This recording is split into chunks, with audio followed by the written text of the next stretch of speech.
Welcome to Daredevil and the Details, a show that explores and dotes on the philosophy and the themes of Netflix's Daredevil, a digression collection brought to you by Method to the Madness and ZeroIndent. I'm DC McNeil, author of the Man Trick series and editor-in-chief at ZeroIndent, and I'm joined as always by Patrick Laverne from Method to the Madness. Pat, what's the vibe? What's the Sunday energy that we find you with? I just watched the two episodes back to back, so they are fresh in my mind, as fresh as just salmon pulled out the ocean with your bare hands. That is really just salmon dogging the episodes, huh? That's exactly what I was gonna say. This takes up my whole existence right now. I'm in it. I'm in the Daredevil space. Hey, and you know what? Great episodes. Shocking. Spoilers. Yeah. Really good episodes again. That's crazy. It's absurd. We watched episode 9 and 10 for this episode. So episode 9, Speak of the Devil, episode 10, Nelson v. Murdock.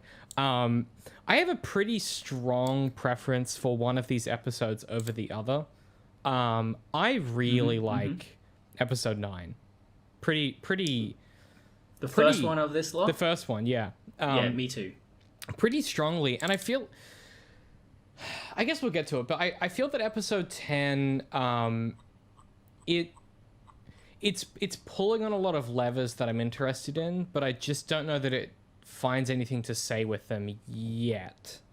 Certainly the next two episodes, and then certainly season 2, is tremendously preoccupied with those levers, but I'm not sure that episode 10 here kind of does the things I'm interested in with this interaction, and they sort of forego that in favor of some other stuff that's happening. What did you think of these? Having just watched them, because I watched these last week, my schedule's been so packed that I have to I have to put calendar blocks in my evenings to watch television. What did you? Yeah, what's your vibe coming right off the back of it? Where's your head at? Pretty much the same. Episode 9, just a lot of juicy, delicious, some good storytelling, and then episode 10, it's some needed, necessary backstory, and it's kind of a bit as a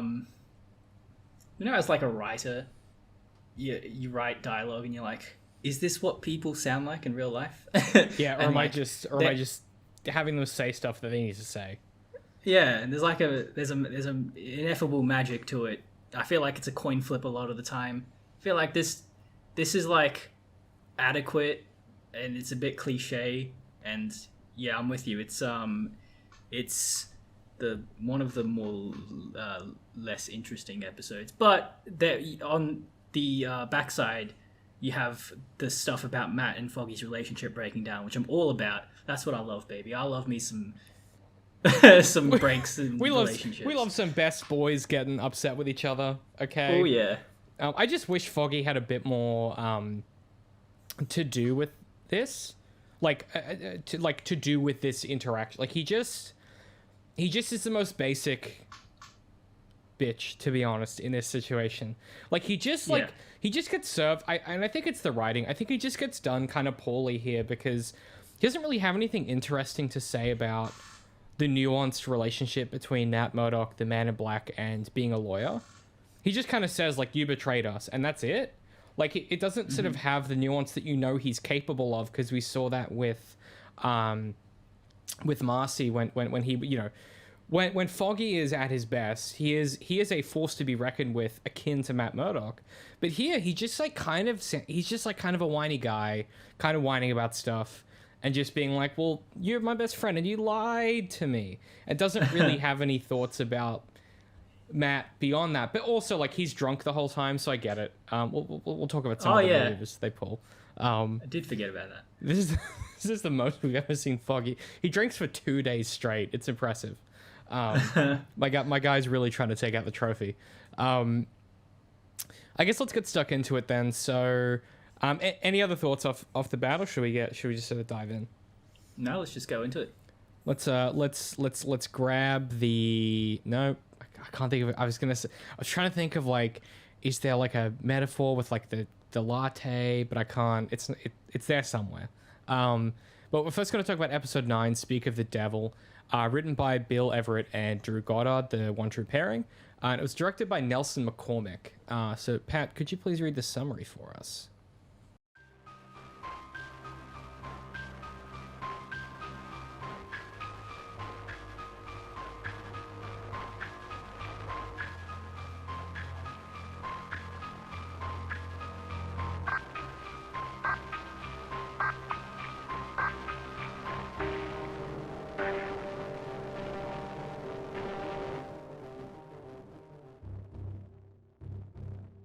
Hell's Kitchen reels from the revelation of Fisk stepping into the public eye. Nelson and Murdock work with Urich and Page to formulate a new plan to take down Fisk.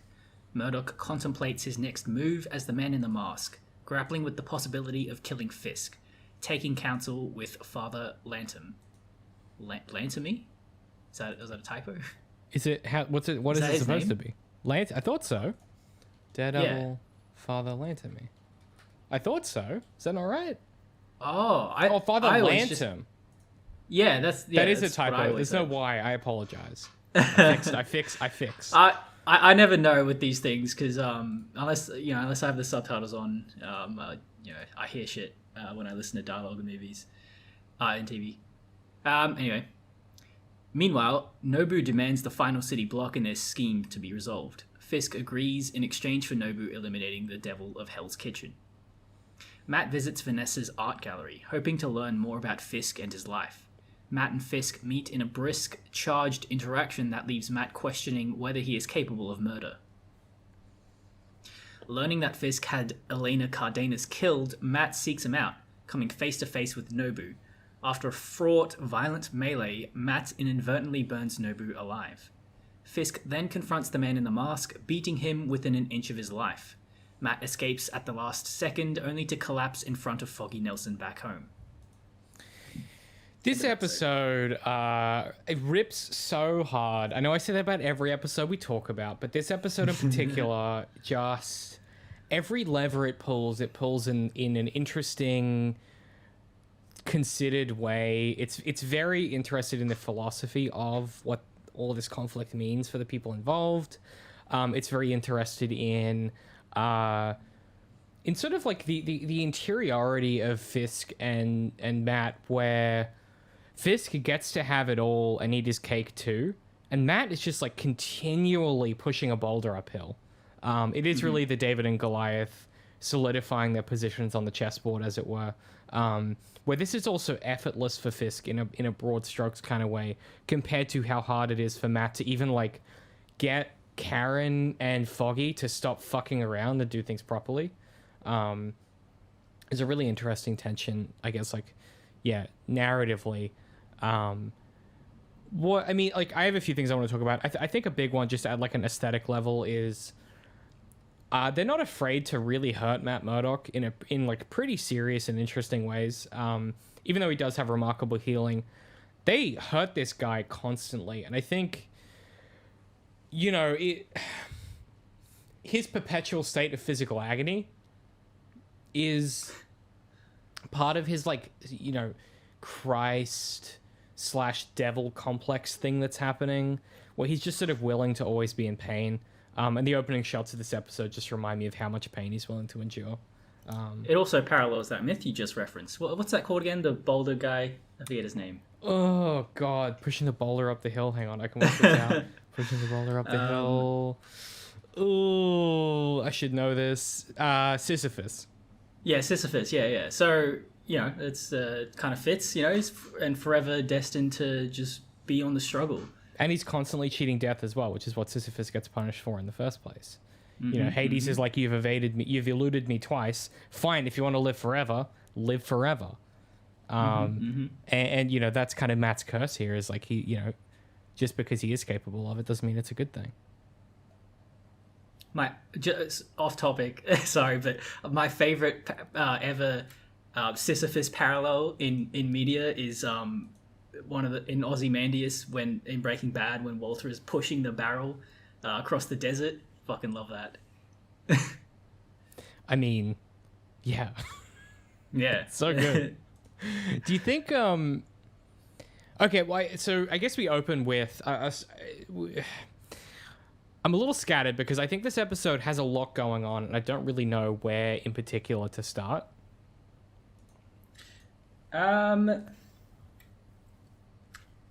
Well, we could start with the real juicy stuff about his conversations with Father Lantern. Okay, about let's interpretations of passages in the Bible. Yeah, let's dig into it. I think that's really like the underlying philosophy of this episode and the next one. So, the note I've written down here is Father Lantern really out here drinking coffee like a pretentious prick like I do. I think as a character note, before we get into the nitty gritty, because I have copied down his speech, which we can kind of pick through. I think it's interesting that he looked into Matt, like after their initial interaction in the first episode. I think it's notable that he did some research. What do you take for, like, I guess I haven't really thought about it. Like, what do you take from that as like an activity for him? That kind of looking into Matt. Well, it's just also, not only is it like just a great like storytelling device, but the fact that he pushes Matt to like open up about himself, he's just like, that is to me like that is kind of a moral apex of a human being, to see someone, like in this situation, like he sees Matt Murdock, he sees that he is kind of like, he sees the good in this man, and he sees that he's struggling, and he straddles such a fine line of not being too pushy, but showing some genuine compassion and, empathy for Matthew, and he wants Matthew to talk through his problems with him. That's just who he is, and that's him looking into Matt in his own time just goes to show that isn't some that isn't some fake act that he puts on, for the eyes of God. That is just, he really does want to help him out.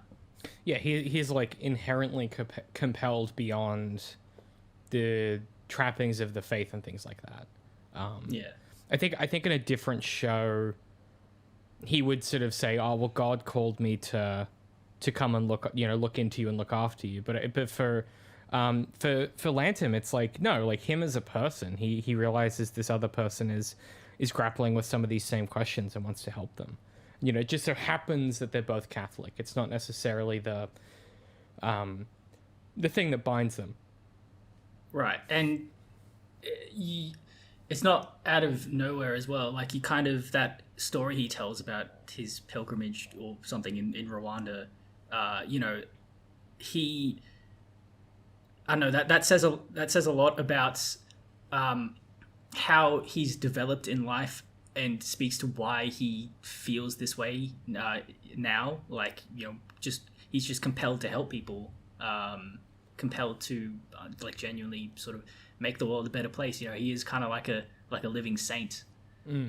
Yeah, it's the other parallel that I want to draw here, and we will get into the specifics of what he says, because I do have that here.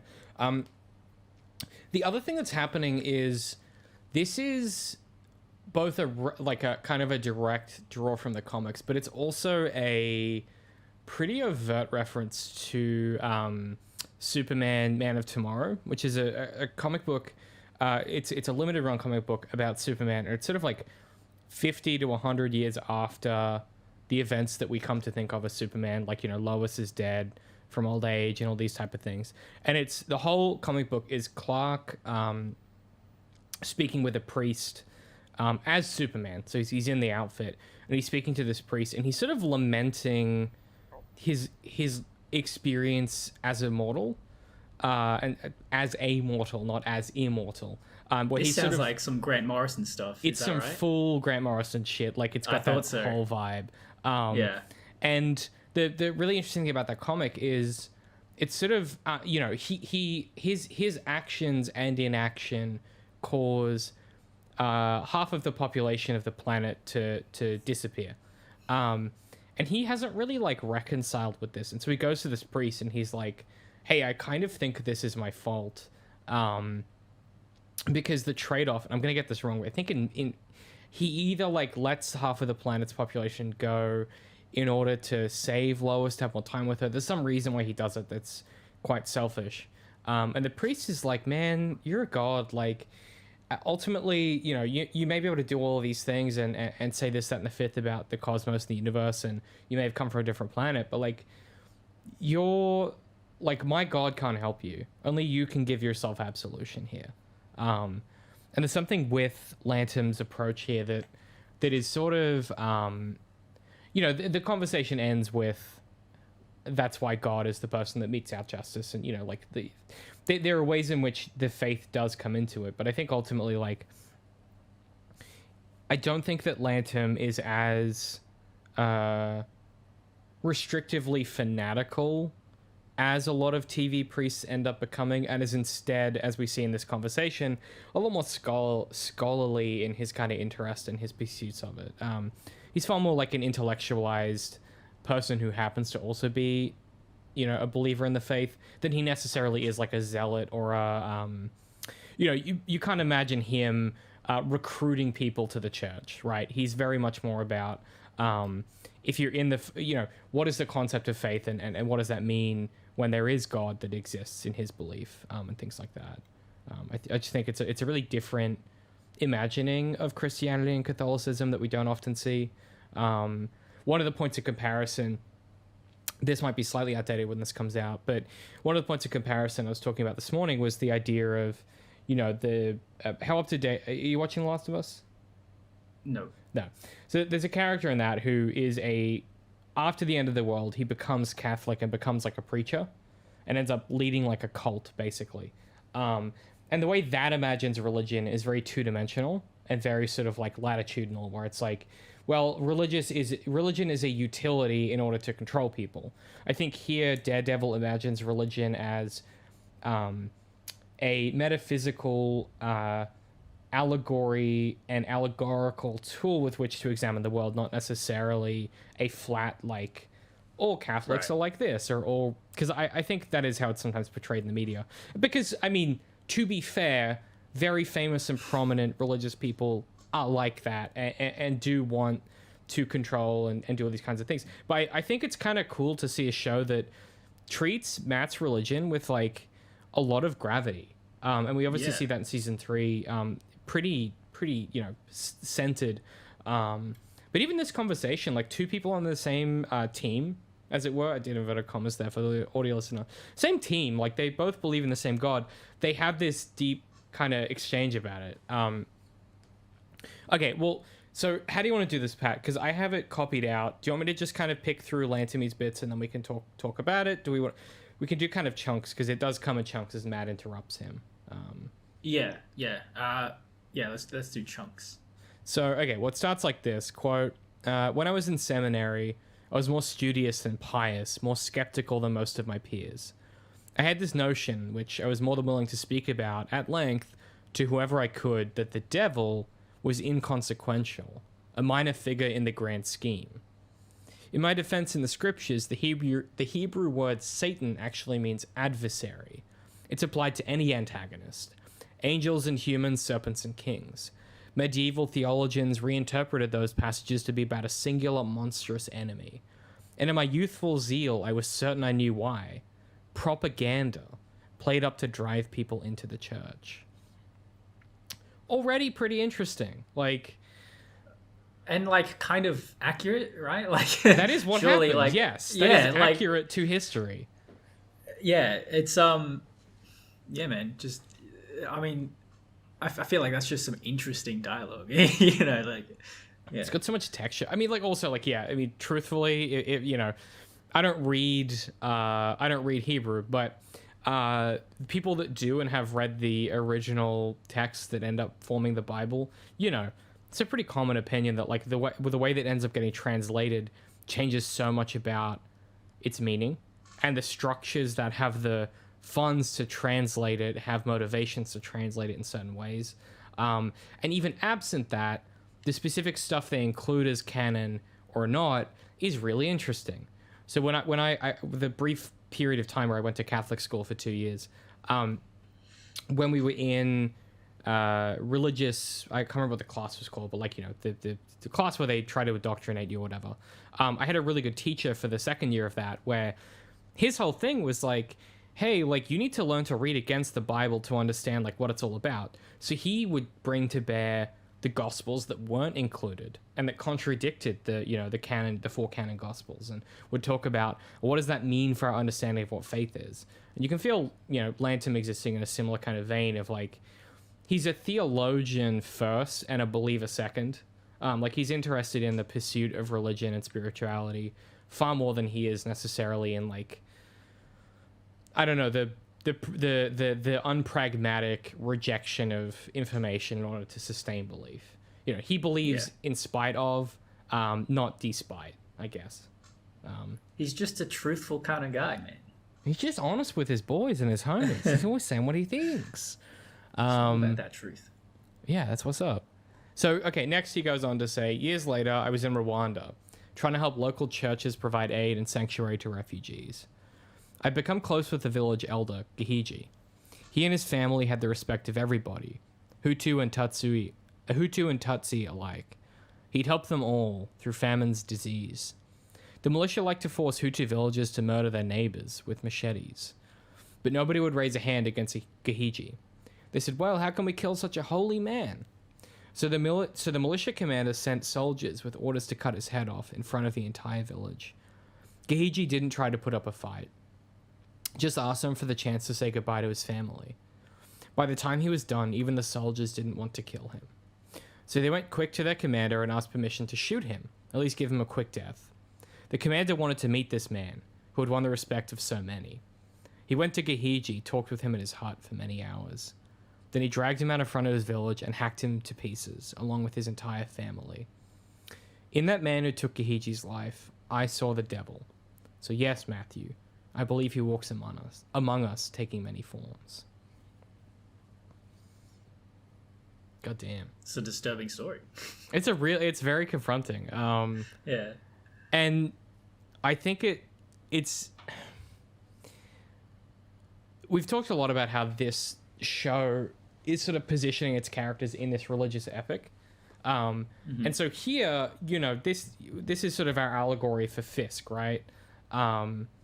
Where he just seems capable of doing these things, and Matt is asking himself, what will I do? Like, how do I stop Fisk if I'm not willing to kill him? Like, how do you stop the devil if you won't meet him, you know, and meet him on his level? And that becomes the next 2 episodes. That's the question that sort of gets asked, and it becomes the thrust of the remaining, I guess, story, really, and has been the kind of underlying thread that's connecting us. Mm-hmm. Yeah, I mean, it's interesting how that story is just... I like the details about how he went to hear this what do you call that, the elder of the village. This person wanted to hear him out because he was like curious as to why he inspired so much like good in other people, and that inspired this person to step up his cruelty and like make an example for the whole village of how this person's goodness elicits an equal amount of evil. I don't know, it's kind of like it's more of like a spiritual, maybe like an Eastern spiritual, like yin yang kind of deal. It's like some Star Wars business, you know, like the more evil there is, the more good it incites, and vice versa, you know. I think it also pulls on some of the origins of the character as a parody of Batman, right? And the idea of like, does the Batman create the villains he ends up fighting? Yeah. And there's a lot of that kind of question here of like, if Matt Murdock just didn't put on the mask, would Fisk have just gone on and done his quiet business corruptly and, you know, not hurt as many people? There are people that he kills. There are people Fisk kills because of things Matt does. You know, the Russians get murdered ostensibly because of Matt and his interference. I mean, that's kind of the gist of the whole next episode.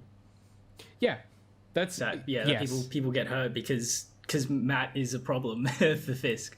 But then also, that's not how systems of power work. Like, like rebelling against the system that's in place, corrupt or otherwise, especially corrupt, has casualties. And I think one of the things that Daredevil is keenly interested in is, I think it's very easy a lot of the time in stories to go, yeah, they had good intentions, but they crossed the line and they did some murder or whatever. Which sort of fails to understand like how overthrowing structures of power works in real life, like in actual politics, which is like, yeah, spasms of violence are necessary precipitators to change. Whether that's murder or not is like a whole different conversation, but like, I think it is far more keenly aware of the only way to topple this problem is to meet it with equal force and confidence and unflinching willingness to do violence, and the extent of that violence becomes the central question. Like, can you do enough violence to pace them, or are you kind of trapped to just struggle fruitlessly against them? And it's also another trap from, if you're religious, it's like another trap. It's like, you got to do a violence, but make sure you don't do too much violence, because then you're going to be damned. Exactly. But, you know, if you don't do anything, then you're also damned, because what are you doing? You just standing there like an idiot while this violence is happening. Yeah. But it's like, don't do too much, because, you know, they can't... Because then you're playing into the mythology of there are bad guys on both sides, which is like the worst kind of political argument. Yeah. So, yeah, I mean, I'm not sure I have much more to talk about that until next episode, where it really gets kind of raised. I mean, at the end of this episode in particular, I think this comes into, like, some crystalline focus with Vanessa and stuff. But is there anything else on Lantern, or should we talk about some other stuff in this episode? I think there's a few more good lines in that sequence when, you know, Matt's talking about, I think the only way through this is I have to kill him, and then Father Lantern goes, well, there's a wide gulf between inaction and murder, Matthew. Another man's evil does not make you good. Men have used their atrocities of their enemies to justify their own throughout history. So I like how Father Lantern is like a real like history buff. He's yeah, you know, as with any sort of person who studies history, you see these patterns throughout human history and civilization. And that gives you a very keen insight into motivation and, you know, human thought and the direction that people's minds go in over time. When he tells Lantern that he went to visit Vanessa, Lantern asks, "What did you learn?" And he says, well, that he has someone he loves and that loves him and would mourn his loss. For some reason that was really poignant. It's really effective. Yeah, it's such a it's such a spanner in the morality works for Matt. It's like, fuck, man. Well, kill him is he's so confident at that point that like this man is that this man is the devil. Like, he's imagining this man is the guy that drags Gahiji into the village and butchers him. Like, he's so convinced that Fisk is incapable of humanity. And then the truth is, like, it's not that simple. Like, he is a person with connections and with people that he has feelings for, and people that have feelings for him, and that still care about him, in, you know, despite all of the things he's done. Which and the irony, of course, is that Matt lacks the self-awareness to realize that he's the same. There are people that love him despite and in spite of what he has done and what is capable of doing, right? Like, Claire, in her own capacity, still cares about him. Karen will always care about him. And Foggy, you know, hasn't learned the truth yet, but, like, you know, the truth is, like, in some sense, they're not that different, and I think that's really the reason that feels poignant.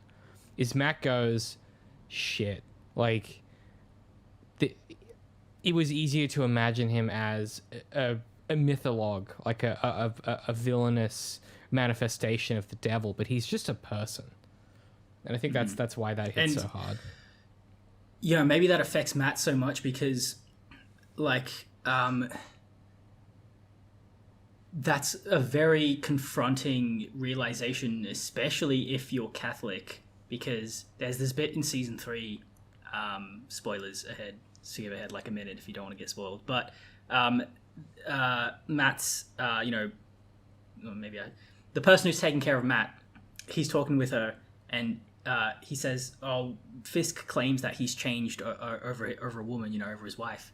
And and she goes, well, if there's one thing that can change a person, it's love. It's kind of our whole sales pitch as nuns. Yeah. So yeah, it's redemption pretty much through, and the main catalyst for redemption is love. In a lot of stories. So it's a very compelling conflict to give Matt Murdock. Especially as a Catholic, yeah. I think. Yeah.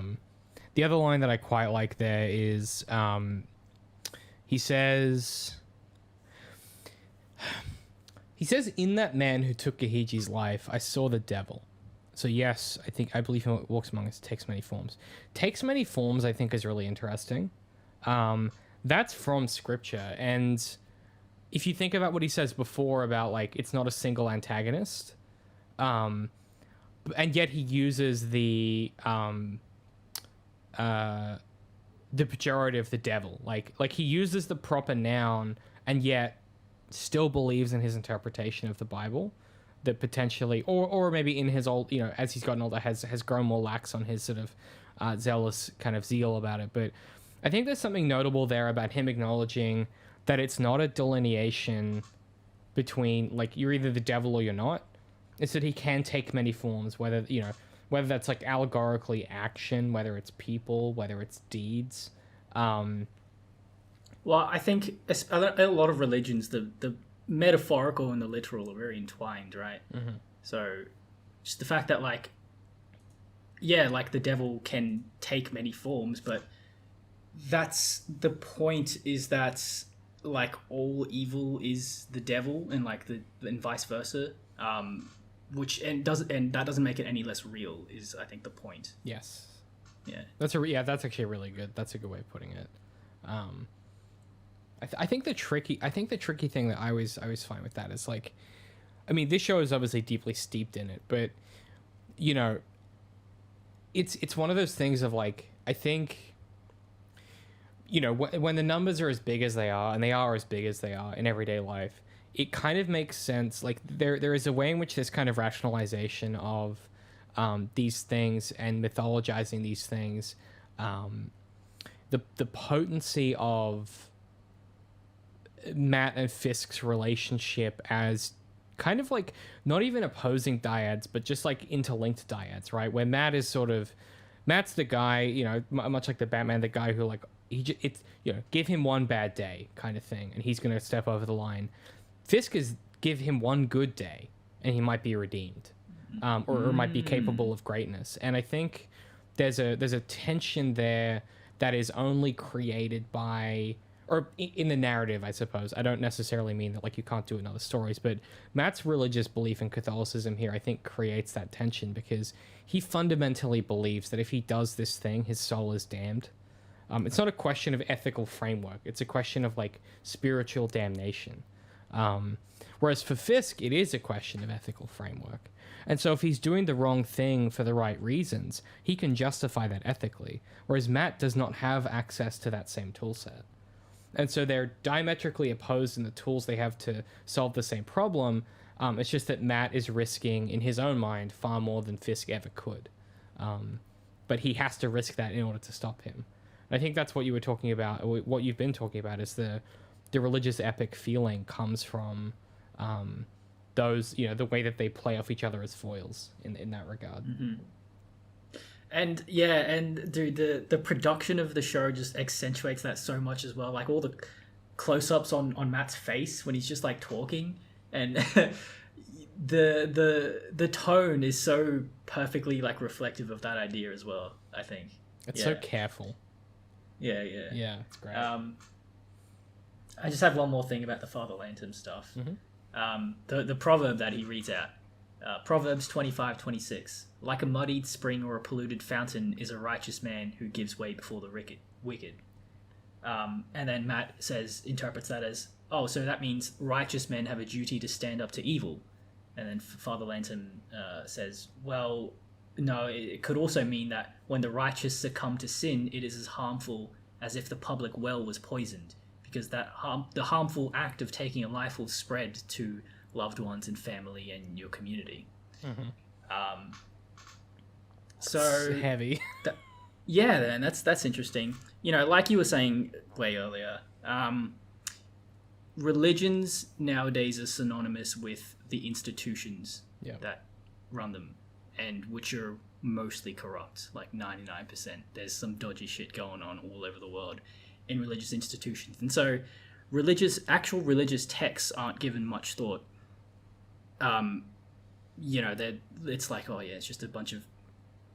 And the fact that you can interpret these passages in multiple ways, some people see that vagueness as, well, then that's just gibberish, isn't it? It's you know, tools used to coerce people and confuse them, and so people can tell them what it is. Whereas other people say, well, the fact that you can have multiple interpretations is kind of the point of religious texts, are to make you think, are to make you like think about perspectives and perspectives, which lead you into thinking about, you know, moral questions and stuff like that.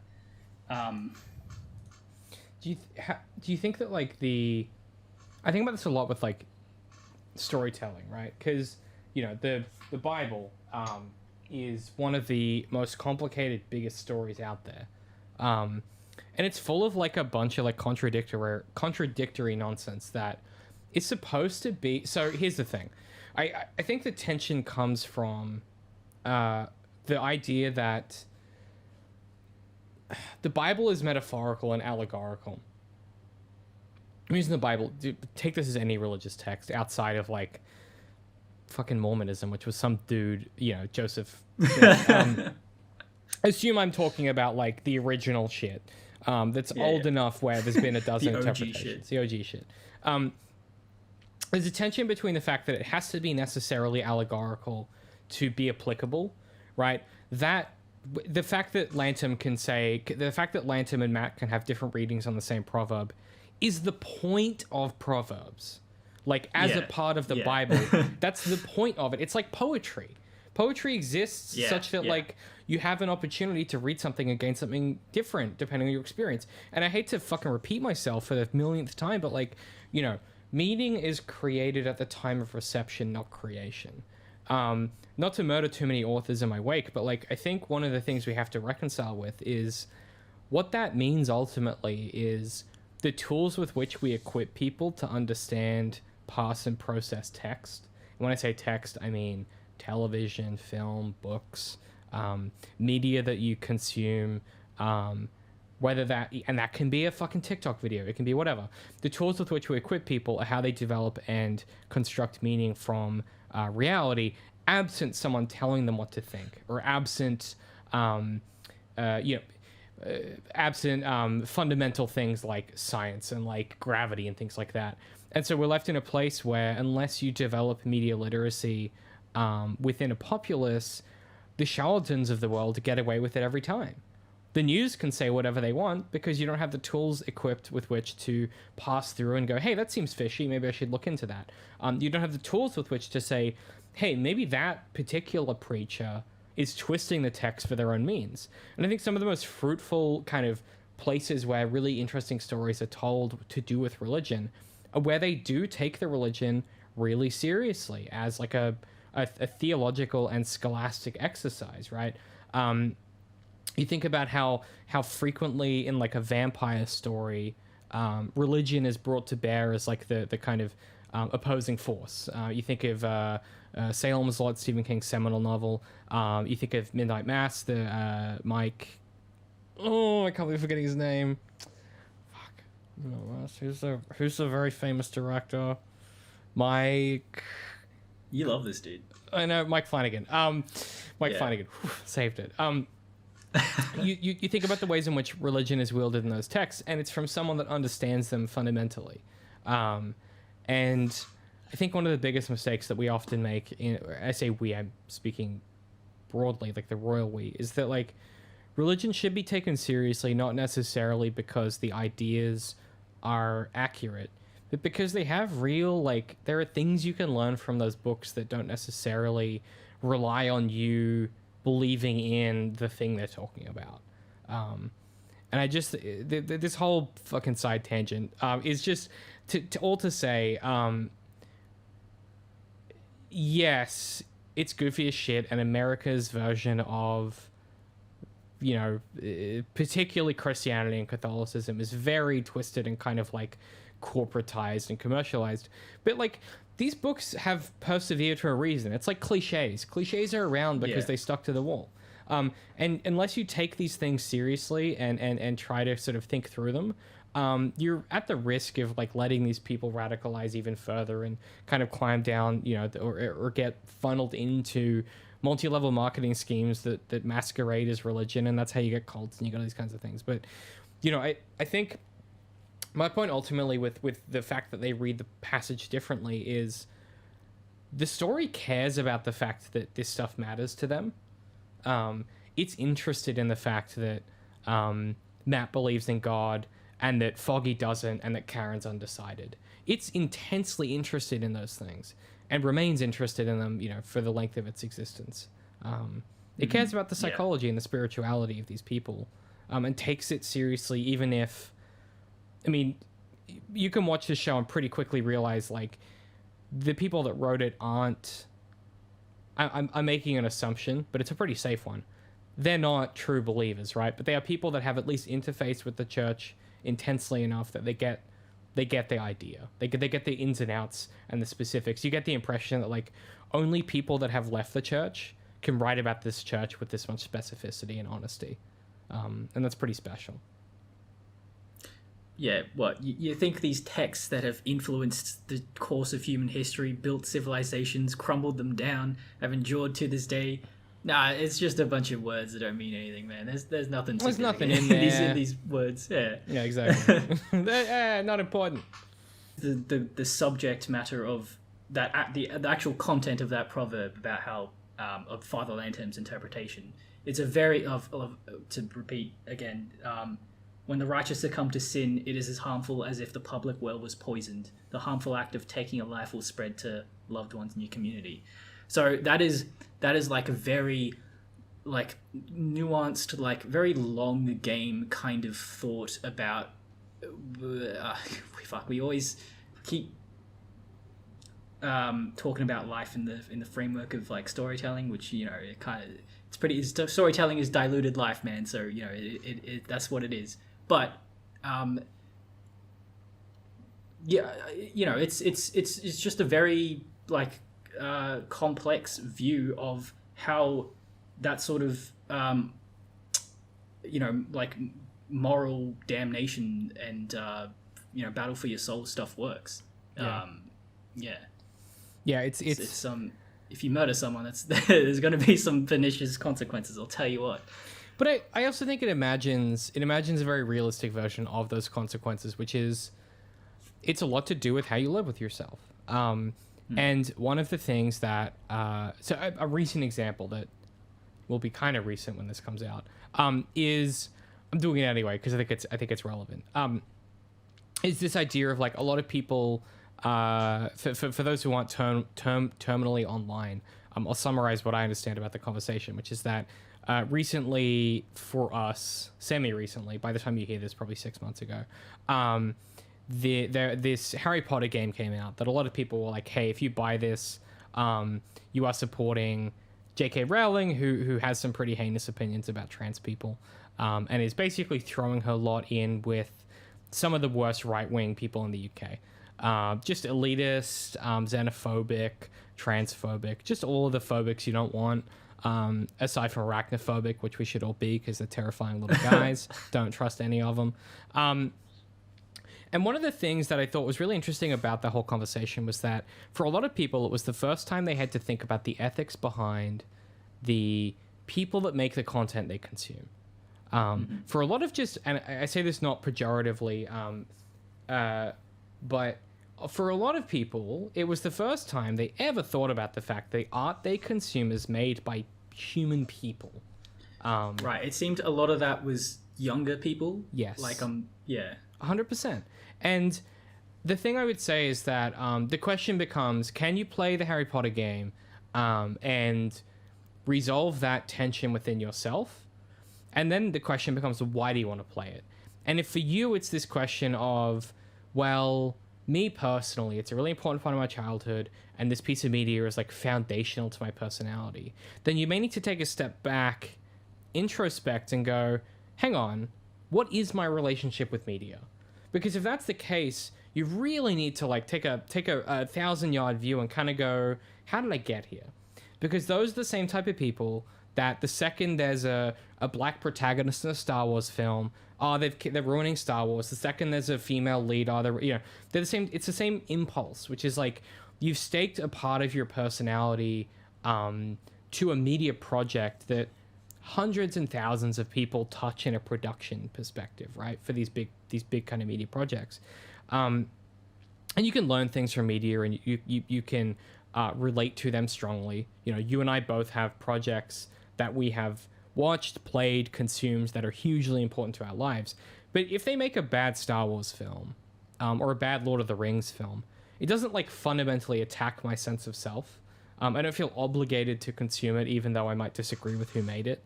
And I think there is a way in which the analog of religion is kind of intertwined with this idea of like media and story. I mean, obviously Jung was very interested in these whole ideas of like, how does your interior psychology lash itself to media, but or get expressed through media, or how does media reflect one or the other? It depends which school of thought you come from.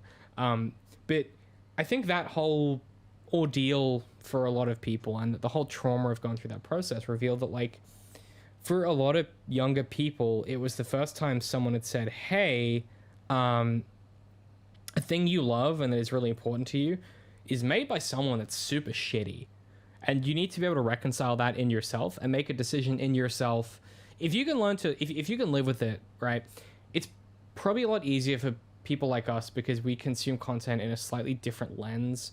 There's still stuff I watch completely uncritically, but like you could get a copy of that game and play it and be like, okay, what are the politics in the game and how does that relate to what she's talking about? And you can find a way in which to make that a productive part of the conversation of what Rowling's original stories were doing. That's different than what a lot of people did, which I think is a really embarrassing look. But I understand the impulse, which is they said, I just need a trans person to tell me it's okay to play it. And that to me speaks to that level of like, you just need to really have a look and kind of introspect about like, what is it? What are your internal beliefs? Where do you derive your sense of self, and why is it so tied to this one thing? I just think it's sort of similar to the way that like Lantham opposes the traditional imagination of religion, I guess, which is this idea that it's your entire personality. You're a Catholic person, you're this person. I don't know. There's something more mature about his approach to it. Yeah. I've just been in the that like theological space for so long that I always forget that that's like not the common view of religion, of like how I view it or how we view it, yeah. It's there's a tendency, I was saying to James last night, that like there's a tendency I think as like a writer and a storyteller that like there are certain aspects of life that you always view as like a butterfly under glass. And you forget that that's someone's life that they're living. Not in a bad way, just in a way that like you go, oh yeah, people actually think that way. And then that's why we get called psychopaths. Correct. Years later, I was in Rwanda, trying to help local churches provide aid and sanctuary to refugees. I'd become close with the village elder, Gahiji. He and his family had the respect of everybody, Hutu and Tutsi alike. He'd helped them all through famines, disease. The militia liked to force Hutu villagers to murder their neighbors with machetes. But nobody would raise a hand against Gahiji.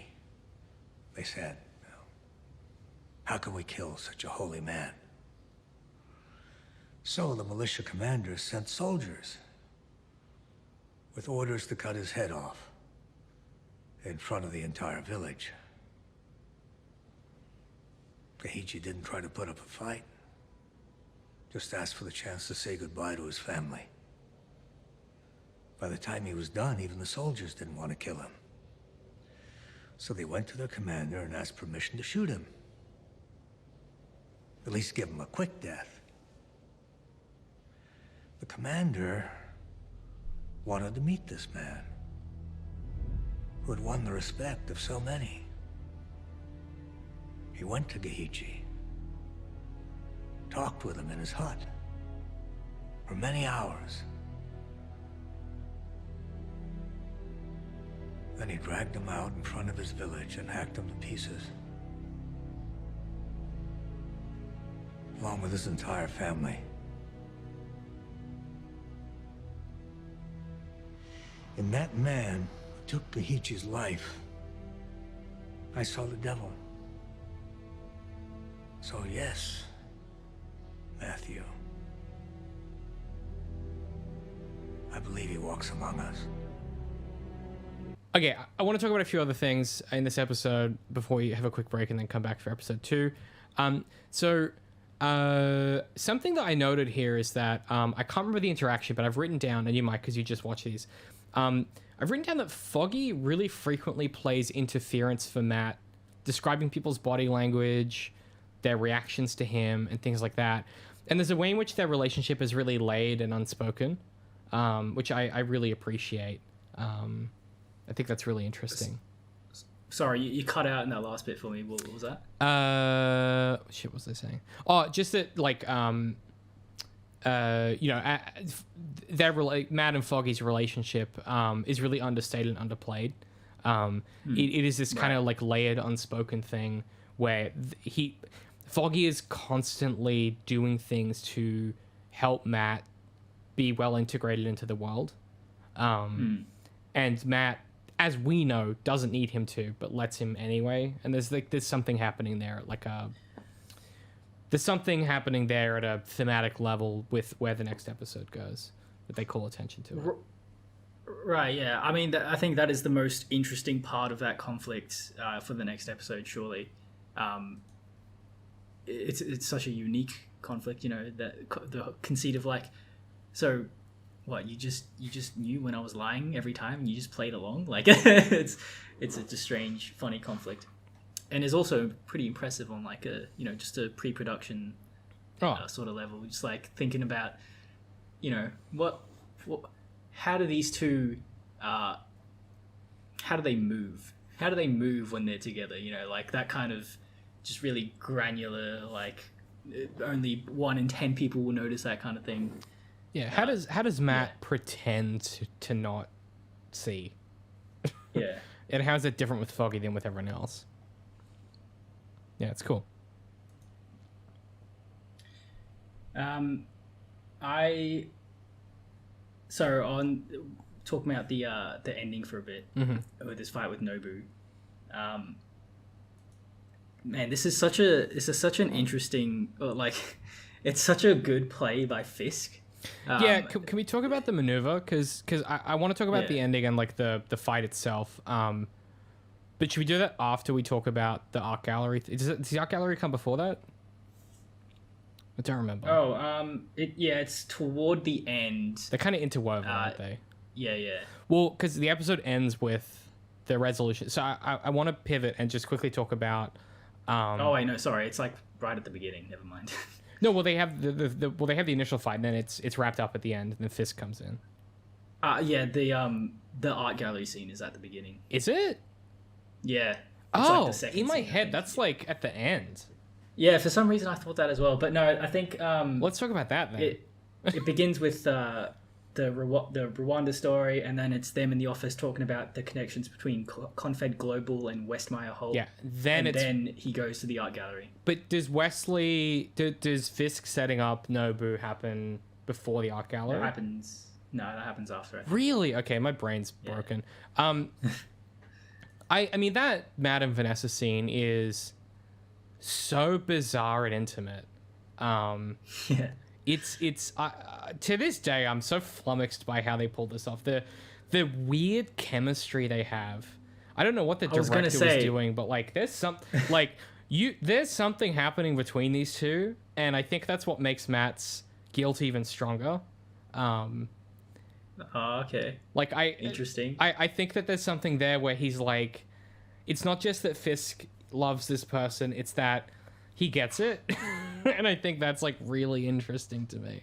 Not only is he going to stop your plans, he's going to steal your girl. He's going to steal your girl. She has this amazing line where she says, art isn't furniture. If it were, you'd be decorating. Art should speak to you. And it's like, yeah, that's what's up.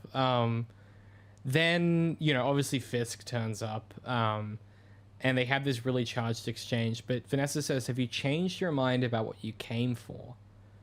And Matt says, no, I just have to consider the cost. And the little double talk happening there is like, this is the show at its best, I think, is where you get these moments where you're like, he's not talking about the art, but she is. It's really cool. I think the scene is really excellent. I actually didn't pick up on that, but that is really cool. Yeah. Yeah, it's good. Yeah, dude. They have Matt and Vanessa have this weird, like, really good chemistry for this. This is I think, apart from like the end of season 3, this is the only time they're ever in the same room together, and man, they should just have more. I'm not convinced that Charlie Cox doesn't have chemistry with every woman, to be completely honest. Like, he just has an electricity to him that I think, like, every character he talks, like, whatever Charlie Cox is doing in the series, he's so suited to this particular mode of character. Yeah. And so from the last episode, Wilson has come out publicly, and now he's less mob boss and more politician now, and he sort of immediately steps into this role full throttle when he's trying to like give Matt the sales pitch of like how he's trying to do good in the city. I love that. It's so good. Yeah. And the tension there of like, is Matt going to say something dumb just to get him riled up, just to prove his point, just to prove in front of Vanessa that he, like there's a lot of like moving pieces here that I think are really like truly compelling. It's just honestly, as far as scenes go in this show, it's really stuck in my memory now. Like, I think every time I think about the show, this is going to be one that comes to mind immediately. I guess we should talk about the motivation for Matt going to fight Nobu, because this is some pretty heavy shit that happens. So we get this little sequence where it's Wesley, Nobu, and Fisk talking about the last tenement building that they don't have control over in this particular area of Hell's Kitchen, which they need in order for Nobu to do whatever he's trying to do. And Wesley does this, again, the most Wesley shit ever. And during this exchange, he misinterprets Nobu twice in a row. I'm assuming it was terrible Japanese anyway, but it has this really interesting effect where Nobu gets mad at both of them. And there's a great shot where it cuts from Nobu being like, if you bloody say my words again, I'm gonna blow my gasket. And it cuts to Wesley just with the biggest shit-eating grin. Like, he's just like, the confidence of this straight white guy is gonna defeat us all. It's fucking brilliant. Oh, you straight, you reckon? I don't know. Whatever he's got a bit of flair to him, I think. Whatever he is, he's gonna outlive us all. Nobu said that the place smelled like a toilet, and then Wesley interpreted that as he doesn't like the accommodations. I see. Okay, that makes sense. Yeah. Okay. Cool setup. Basically, what happens in the interim here is Matt goes to Lantham again. We've already talked about that. And then we discover that Miss Cardenas has been killed. And my note here is like, I don't know how many shows would straight up kill her like this. It's pretty rough. Like, she's kind of like she's like a really like kind of lovable, and you know, she's the kind of character that a lot of other shows would be like, no, she's got plot armor. Like we can't kill a nice old lady. It would be too dark. Like she's just a sweet old lady. Yeah. But yeah, no, this show show doesn't don't care. And Karen sort of expresses to Matt, like, you know, or they're at the bar, and she says, I wish the man in the mask would kill Fisk. Foggy goes to the bathroom. Matt asks if she's religious, and Matt says he's Catholic, and she says, does it help? And he says, not today. And you have this moment of like, this is a bridge to like Fisk has crossed some line here.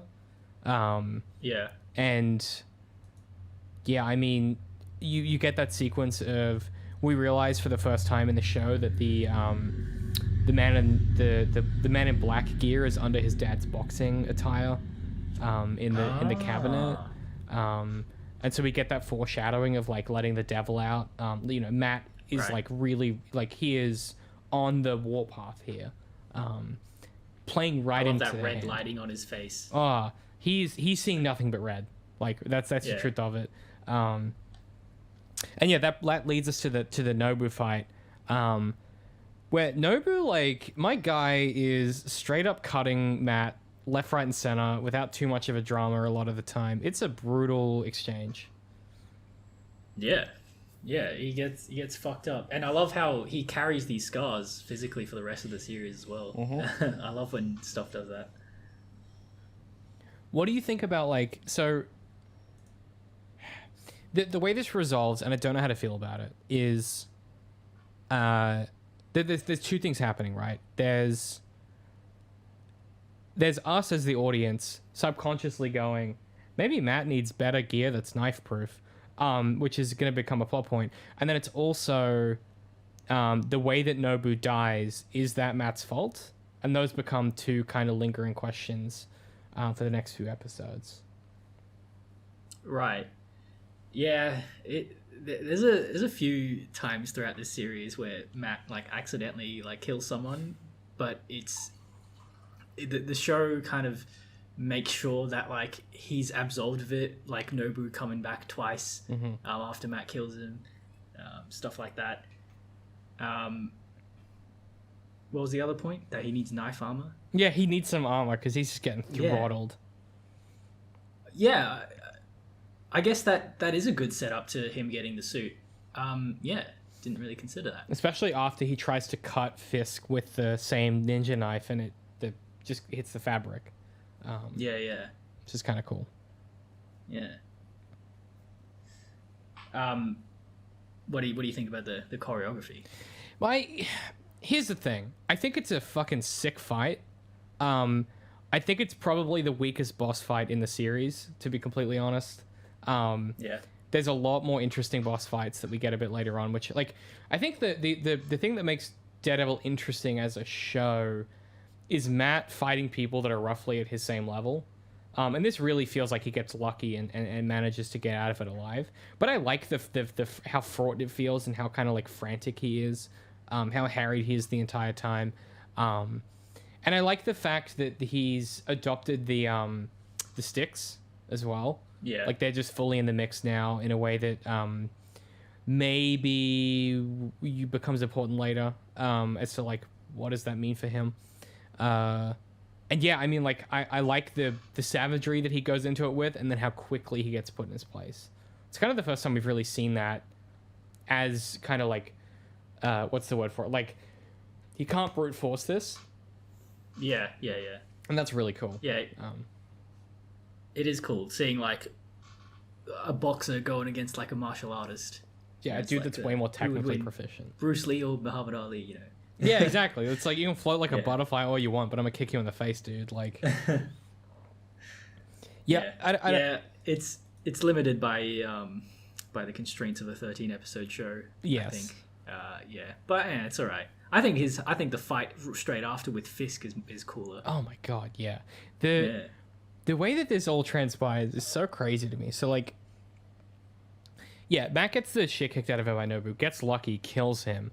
And then Fisk comes in and he's like, yeah, so what, I killed Cardenas. Like, I did that to get your attention. And then he just eviscerates Matt like it's no contest. It's so fucking cool when Matt goes, "I'm gonna kill you," and then the way he delivers this line goes, "Take your shot," and the way he twitches his face, like, dude, it's so interesting and strange, and his staccato delivery, it's so, I don't know, it's just he's this towering Goliath. It's so awesome. Yeah. And the way that, like, when Matt does that and then he just immediately claps back, and it's like there is no hesitate. Like if Matt has no hesitation, Fisk is like jumping the gun. Like, it is just, you know, he gets away by the skin of his fucking teeth with some cool flippy dippy, you know, some real Deadshot shit where he pings a thing off a thing and then, you know, manages to get away, which works kind of well. Where what is it? It's he gets, yeah, that's right. He goes Wesley, you know, and Wesley walks up to finish him, and then Matt uses the baton or the knife or whatever to flick the gun away, and then you know, flees. Yeah. And it's such a, like, yeah, it reinforces that David and Goliath thing that you've been talking about. And it's super compelling. And this also feels like a scene where, like, Matt probably could have died, like, for real. They could have killed him. And that could have been the end of the season. You get one more episode, and that's like all the wrap up stuff of like what happens when he dies. The funeral. Yeah, like legit. Like it has that sense of reality to it where you assume he's gonna get away, but you're not really sure in what kind of piece he's gonna get away. Right. I feel like it's a bit cliche though. I feel like I've seen the jump out the window into the harbor escape in a few different like properties. Yeah, but it's all right. It's all right. I feel like it works here because they don't dwell on it too much. Yeah, yeah. Anything else in this episode, or should we take a quick break and then next episode? Just one last thing.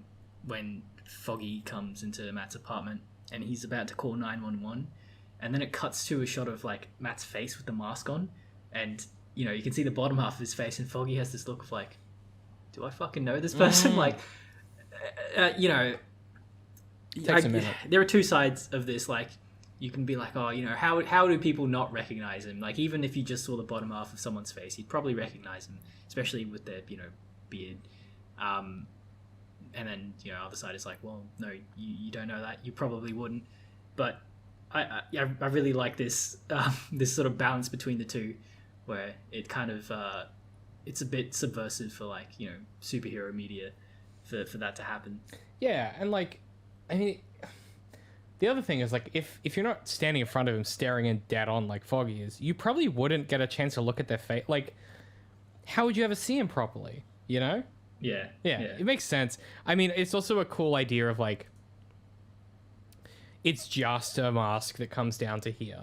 Like, that's the other thing that we're going to start to see in season 2 is like, what does the helmet start to mean, and what does like being Daredevil mean? Here, he's just the devil of Hell's Kitchen. Like, we don't have the persona built up yet. And so Foggy's able to kind of assess this as like, in his mind, just a dude who's doing the wrong thing. Yeah, it's a cool little decision, I think. Instead of immediately being like, oh my god, it's Matt, you know, you get to see him think it through. Because also, if your best friend was blind, the last thing you would think of is that he's the Man in Black.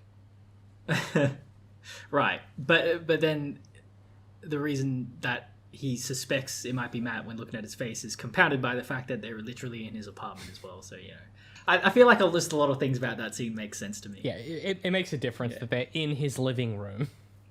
Yeah. Yeah. That's right. Yeah. No, I agree. I think it's a really cool setup, and then we're going to probably talk through episode 10, probably at less length. I just don't think it has as much to say, but some of the Fisk and Karen stuff I think is really interesting. So we're going to take a quick break, and then we'll be back talking about episode 10. The city and its future. Seeing Hell's Kitchen to its fullest potential is very important to me. I feel the same way. Vanessa, thank you so much for your time. Have you changed your mind about what you came for? No, I would just need to consider the cost. Mr. Fisk.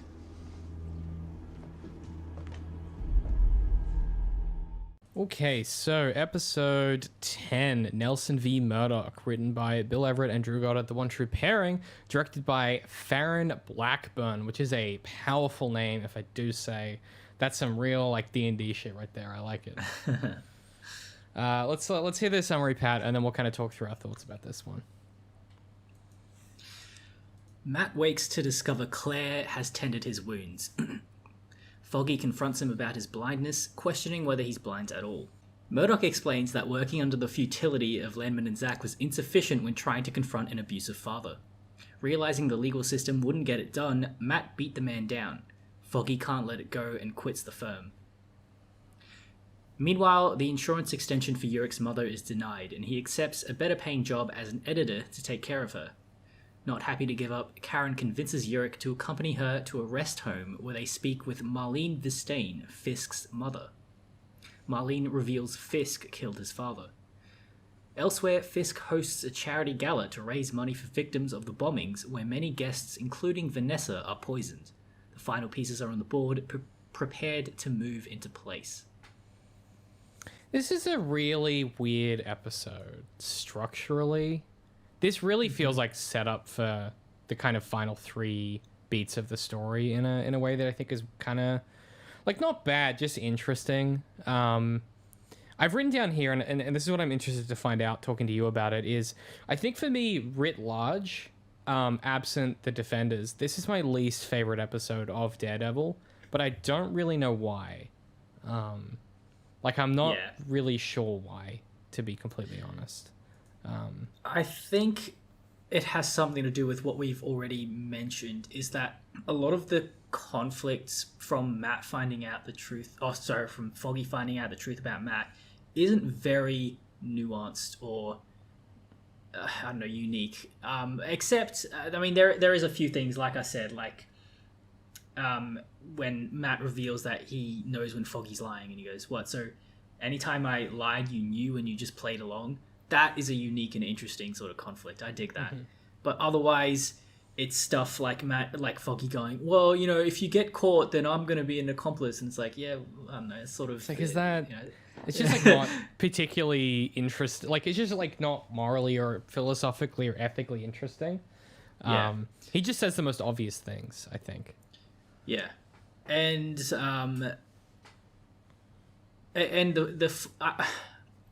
yeah, I don't know. It's complicated. I have a complicated relationship with these flashback scenes. I like them. I like seeing it's wholesome. It's you know, it establishes a lot of stuff. It's consistent with how we see Matt and Foggy's relationship in the current timeline. But there's just something about it that's not very compelling. I just don't think they do enough. Like, we already know they're chummy. Like, I just don't think it does enough to solidify what makes them specifically the type of friends they are. Well, I think there's a bit right when they meet each other, and, you know, Foggy sort of really shakes Matt's hand quite vigorously, and he goes, you know, most people dance around me like I'm made of glass. That is an interesting little beat right there. That sort of explains some things about their current relationship. But yeah, other than that, I don't know, not really. Yeah, I mean, there's other stuff, like, I mean, it's some of the things I've noted here that just like at the very top is, I think Foggy refusing to get sober and just continuing to drink beers during this conversation is the most Foggy shit ever. I mean, you would if you found out your best, like, if you're shit-faced and you're like, my best friend is fucking Daredevil, bro, I'm cutting one on, I'm tying this shit together.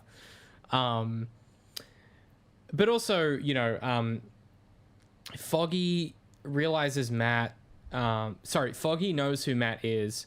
What have I written down here? I've written down Foggy knows Matt because he saved the dude when he went blind instead of... Oh, yes. So the fact that Foggy remembers Matt, not because he's battling Jack's son, but because he saved the person during the chemical spill, I think is a really notable...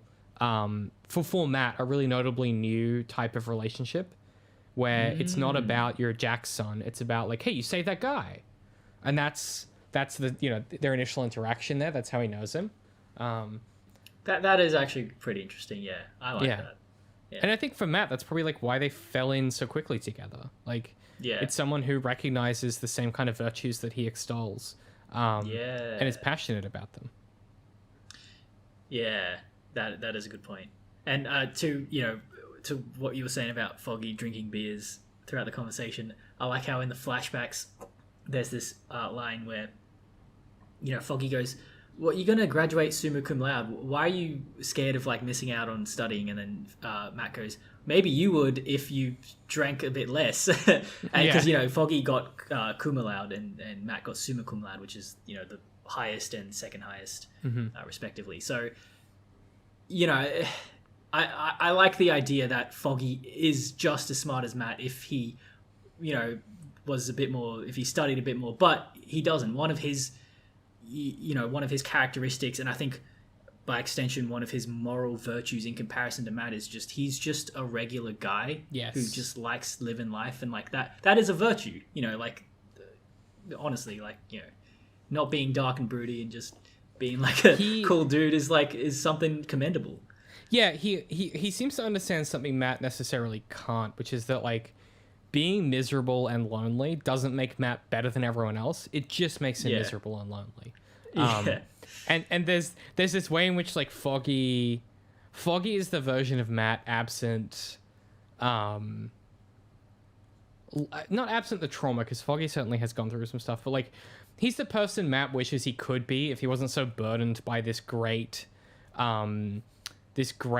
responsibility and this great destiny that he has thrust upon himself, that Matt is constantly in denial of thrusting upon himself. And there's something really there's some real texture in that relationship that just isn't in this episode. Like, they just don't talk about it. Like, Foggy, the way that you fix this, I think, without sort of rewriting it, whatever, is like, you have Foggy say, like, dude, you have everything. Like, why are you doing this? Like, we have everything. We like, and he does some of that where he's like, we the firm or whatever, I quit. But Foggy makes it all about himself. Like, he just can't. They just don't talk about Matt, and he's just not interested in why he's doing this. And I think that's a real failing of like, perhaps the place this is in the story. I don't know what the issue there is, but I just wish that would have happened. Right. I guess it kind of makes sense in like the lore because of Matt like never talking about himself. Because A, he's he's just like that, and B, he can't reveal much about himself because he's secretly kick flipping superhero and whatnot. It's me. I'm the flippy boy. That's a good point. I mean, the other thing too there is like, I think it's thematically pretty consistent. For Foggy has just sort of like constantly always accepted Matt's aloofness, and even to the you go. Sorry, and okay, so that relationship, it works for Matt that he doesn't have to reveal much about himself, and it works for Foggy as well because Foggy can just like, he's comfortable with Matt just being like the stoic silent one, and Foggy gets to do all the talking and stuff like that as well. And again, that works for Matt. That's like perfect for him. You just reminded me of the rest of that point. Yeah, I mean, what's kind of interesting though is in the flashbacks, right? We get our first little Electra teaser about the Greek girl. Yeah, which I thought was really cool. I mean, I own a shirt which says avocados at law. Like, that's how much of an impact the show has on me. I own several Daredevil shirts. Like, for me, like, this show, I noticed this when I was like, I own that shirt. But I think there's something interesting about like how this is sort of going, hey, when Foggy thought everything was copacetic, Matt had this whole other shit going on, which is notable. I think that for Foggy, these flashbacks that we see are like the breadcrumbs of their relationship, and for Matt, they are interstitial parts of a much broader story that was happening to him at the same time. And Foggy has not half the picture; he has a fraction of the picture, and Matt is desperately struggling to explain it. But to be honest, Foggy isn't fucking interested. He's being so obtuse and difficult in a way that like is just, you can feel Matt being like, why would I even bother explaining? You're not gonna fucking listen anyway. Yeah, it feels weird. It feels kind of wrong to place that blame on Foggy, to be like, he was just too naive, but I mean, he kind of was. Like, yeah, whether it's blame or just like, I think it's just like the nature of his personality. Yeah. Like it's inherent to him. Yeah, I mean, I see where Foggy is coming from, definitely. Yeah, I mean, yeah, I don't know. I guess it is a pretty complicated relationship because it didn't really it didn't affect anything in their life up until this point. Mm-hmm. When Foggy found out that Matt was Daredevil. Like, it's the fact that he was like secretly going on these escapades with Elektra and stuff. Like, they would have had the same relationship regardless of yeah, if Matt which is the weirdest part, where it's like, yeah. Which maybe that makes it worse for Foggy, where like if this hadn't existed, maybe so many of the gaps that he has that he's tried to excuse don't exist. Maybe some of the things that he justifies about Matt's behavior don't exist. But it's certainly a sort of a I mean, there's a maneuver happening here with Matt and Foggy and Karen and Ben as well as the other thing. Like there is a deliberate movement of chess pieces here to call attention to some other stuff. I mean, to point out the obvious, Gal goes to Fisk and she basically says like, hey, I know that you got Nobu killed on purpose, and I know like, and Vanessa's a distraction. You need to get your shit together. And while that's happening, we get the interstitial piece with Ben where it's a pretty heartbreaking little sequence where he goes to his wife in hospital and he learns that the health insurance extension has run out. But she it's a good day. She recognizes him and he goes in and they have this really lovely moment of intimacy. And literally mid-kiss, she forgets who he is. And it's like, it's so ruinous. Like it's just agonizing. Like when that happens, you just sit there and you go, fuck, like this is just absolute agony. To watch him have to take it in stride as well.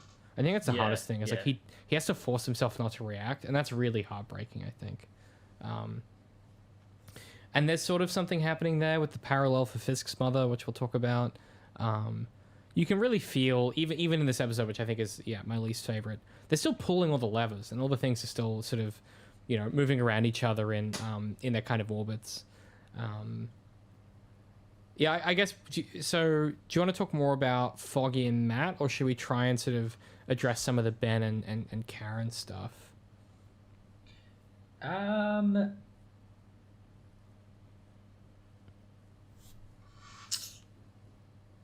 mean, I didn't write down a whole lot for this episode, so unless you have anything else. Look, nothing specifically, I don't think, other than just like how the Karen and Ben stuff parallels some of the Matt and Karen stuff and some of the Fisk and I just think there's a lot of doubling happening here. Basically, like, so Ben is like Ben is this guy caught between so many, like, these two impossible to resolve things where he can't let go his urge to do the right thing, knowing it to put himself and his wife in danger, but he has to because it's the only way to support his wife and keep her safe. And the sort of tension of that and the way in which he accepts that role as the editor, what's interesting to me about that is Karen finds this out and he's like, hey, we're basically quits. Like, I'm not doing this investigation anymore.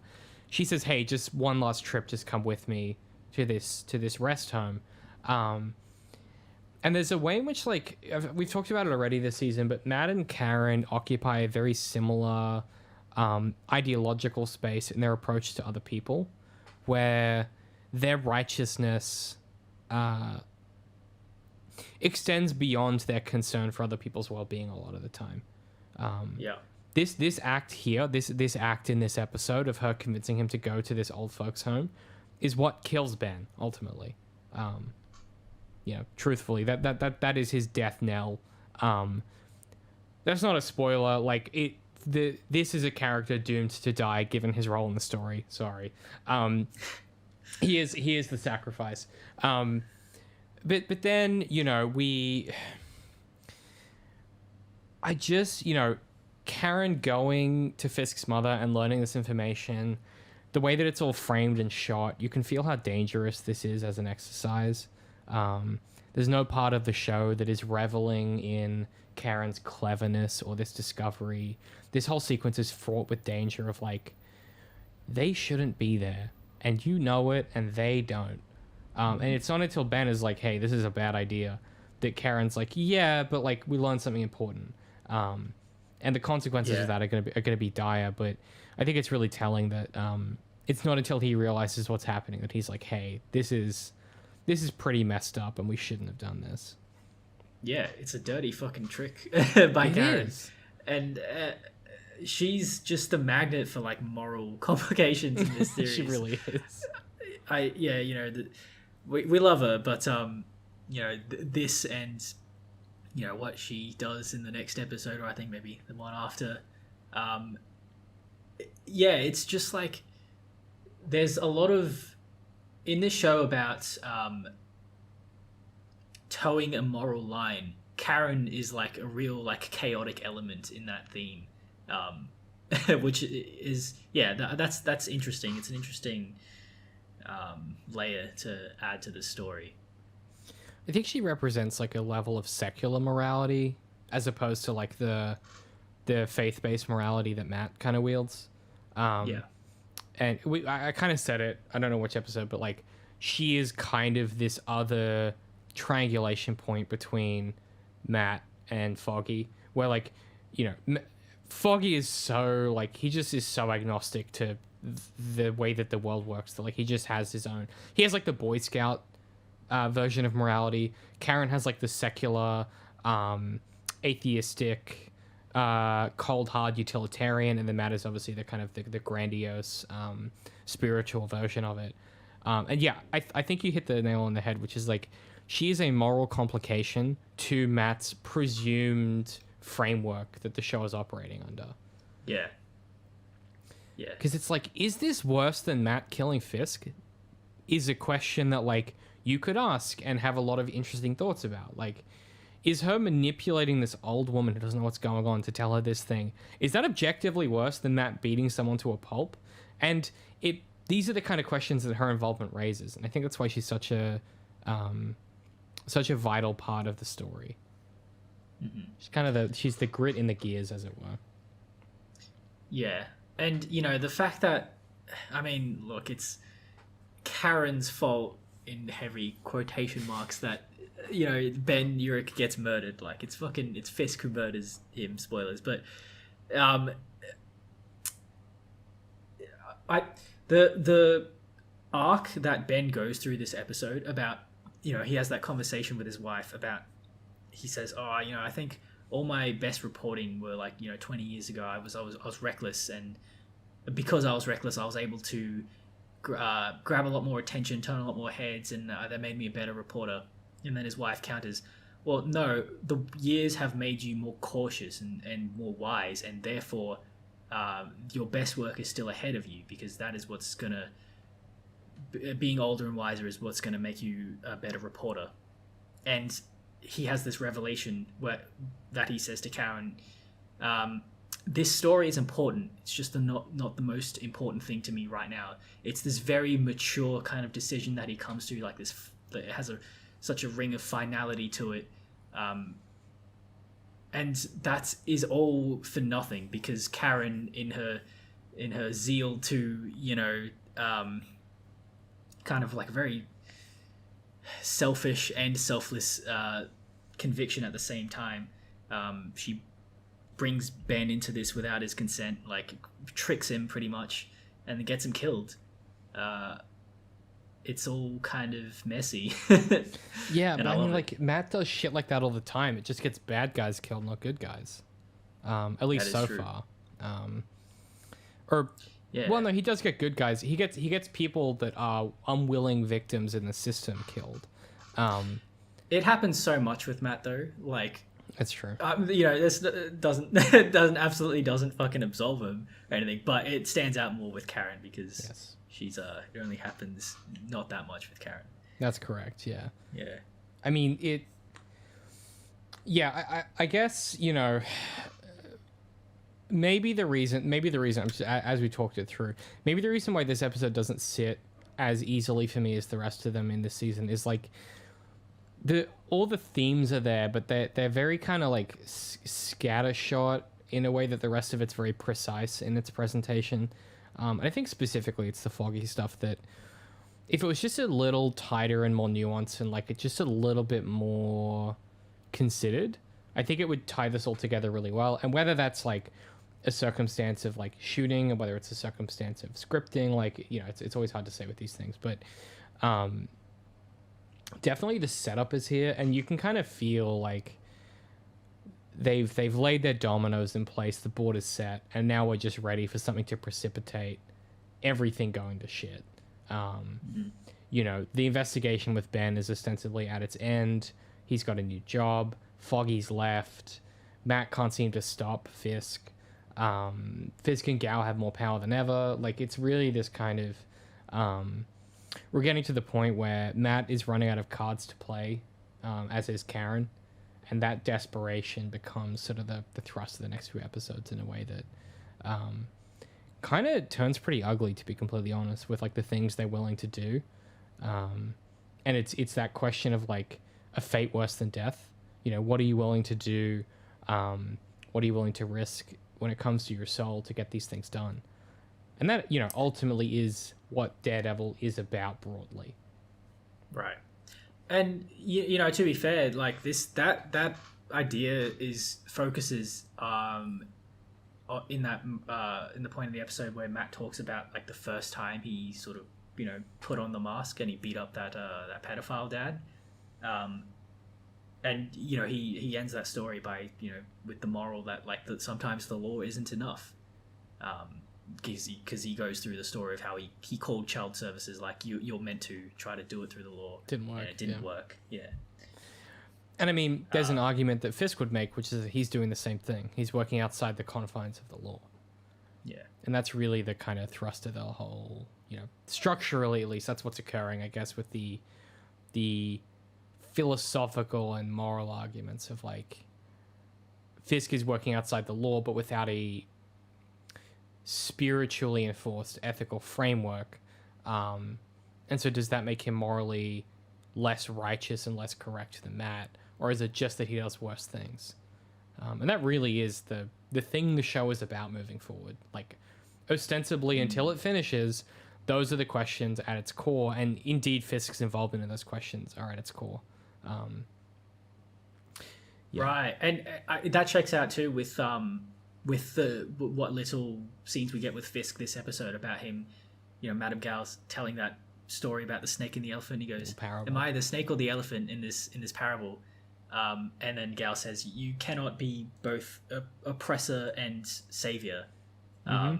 So it's Fisk trying to work out like, yeah, I don't know. It's Fisk trying to work out like what ethical framework he is going to commit himself to, because does he believe his own lies or not is ultimately like what he's grappling with. Is he's like, am I the person that I am pretending to be, or am I the person I really am? And I guess that's what like Matt is grappling with as well, and so too Karen, right? Am I the thing I present myself as and pretend to be, or am I my true self? And for Fisk, it's the guy that's beating decapitated a dude's head with a fucking car door. And for Matt, it's the man in black, and for Karen, it's someone who's willing to risk Ben's life to do something important and big, and that's going to change things. And they're each grappling with that question. And Ben, the only fucking person with the wisdom to do it, says, I'm actually good. Like I am the person I'm okay with being who I pretend to be. I don't need to. I can let go. It's fine. I'm done. Like I've done my time. It's over. I'm checking out of this moral quandary in this battle. Do you think there's some interesting connections there with how Thurgood Marshall is brought up in this episode? I love that, by the way, when Matt's like, I've been reading Marshall, and Foggy is, oh shit, not Marshall. He's like, not again. Yeah, this is, from time to time, Matt reads Marshall and, becomes all sententious and moralizes at Foggy. This is Matt's biannual rereading of the Dark Tower series that I do, where you're like, oh fuck, David's reading the Dark Tower again. Does happen every year, I can confirm. Once a year like clockwork. Usually end of the year. It's usually November through December. I think the way that they're trying to play this stuff off is like, I think Matt lacks the wisdom to know when to make a different decision. Karen lacks the wisdom to know there are different decisions, and Ben has the wisdom to make the different decision. And I don't think they're playing that in a way that is like Karen knows less than Matt or is less wise, but rather that they're like, they have different tools at their disposal. Necessarily through their background and things like that. And you have to wonder to what extent as well. The influence here is this. I mean, specifically there, it's the question of three laws, right? It's like the natural law of the physical violence. It's the law of the justice system, and it's like, God's law. And you have to wonder to what extent, those three things relate to Thurgood Marshall. And I guess he wasn't particularly interested in them, but I don't know. I think it's noteworthy that it's brought up again. Not necessarily that it goes anywhere, but I think it's noteworthy because it does come up again next season. Well, I think the connection I made is that everyone is doing something. Everyone has some sort of conviction. Matt, Karen, and Fisk, they are not indifferent. They are acting, whereas Ben, who is the one who is removing himself from the situation, and who the episode seems to frame as the most moral one in at least this episode, he is the one that gets punished, and something immoral something really immoral happens to him, falls upon him. Right. So it's a bit like nihilistic, I suppose so. Yeah. I think that also implicitly conflates action and inaction as different things. Like, because he is being active, he's just acting on a different force. Yeah, true. There is some nuance there. Which is kind of noteworthy. Like he's making an active decision. It's one of those things like he's making an active decision not to do something. I think that's easy to mistake for inaction, which I think is ultimately like Karen's mistake. She mistakes inaction for action. So she mistakes action for inaction. When if she just let Ben take this job, they'd have more resources financially to pursue this thing and more leverage within the publication firm. Like ultimately, that is she true. doesn't do that. She does the thing that Matt would do, which is like the bullheaded maneuver of like putting more people in danger to force the issue. She's got to do something, man. If she doesn't, she's just gonna be sitting in her office chair all day, just looking all stressed out, just looking so shaking stressed. and shit. I get it. But she has to do something. She do be looking stressed. Yeah. Yeah. Look, I think from my side of things, I mean that kind of wraps up my thoughts here. As I said, a lot of setup. I guess I'm really interested. I haven't rewatched this season in a while. Pretty interested in the next two episodes, and then obviously the finale of this season. Anything else you want to touch on before we kind of wrap up and look ahead? I wish I had an excuse to hit people, but I don't. And so that's the only thing stopping me from. Because you're a big, strong lad. You could definitely. I could. I don't have a good enough justification is all. You don't have the moral... If you find one, let me know.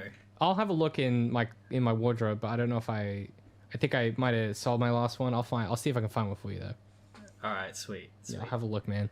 I think that's it. Well, next time we are talking about episodes 11 and 12, the penultimate episodes before the finale. That is episode 11, The Path of the Righteous, and episode 11, Path of the Righteous, and episode 12, The Ones We Leave Behind. And then we will come back for our season finale of season 1 with episode 13. And then our crossover to A Method to the Madness, which will be our Daredevil movie coverage of the 2003 Ben Affleck film, which is going to be super interesting and probably traumatize Mitchie. We'll see how we go. But that's it for this episode. Pat, where can people find you on the internet? Where can they check out what you do? People can find us at YouTube, Spotify, SoundCloud, iTunes, and Stitcher. Look up A Method to the Madness podcast. We have a website, AMTTM.com. Do it. Check it out. All links in the show notes. Really fun, kind of like deep dives into movie and the philosophy of them.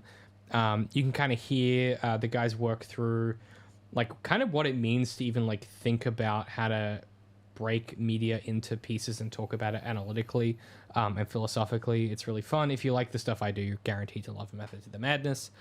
If you want to follow what we do, we are Zero Indent everywhere. ZeroIndent.com is where you can find all of our publication and articles. And if you want to support us, you can find us at patreon.com/ZeroIndent. We appreciate the heck out of your support. And to be completely honest, wherever you're listening or watching this, that means the world to us. The best thing you can do to help us out is give us a rating or a review on your podcast catcher or video platform of choice, whether that's a comment, a 5-star review, something funny, something goofy, doesn't matter. We appreciate the heck out of it. Or if you just know one person who you think would enjoy this, feel free to send it to them. That is the best way to help us out, is word of mouth. So appreciate the heck out of it, and we'll be back next time with our penultimate episode for our first season of the show. And I'm very excited to kind of cover that. It's where we get the emergence of the suit. It's where we get the kind of finalization of our pieces on the board. And it's where basically all of the consequences of these 2 episodes come to fruition. It's going to be harrowing. It's going to be interesting. So join us then. Thank you so much, and we'll catch you next time. Goodbye. Ooh, see ya.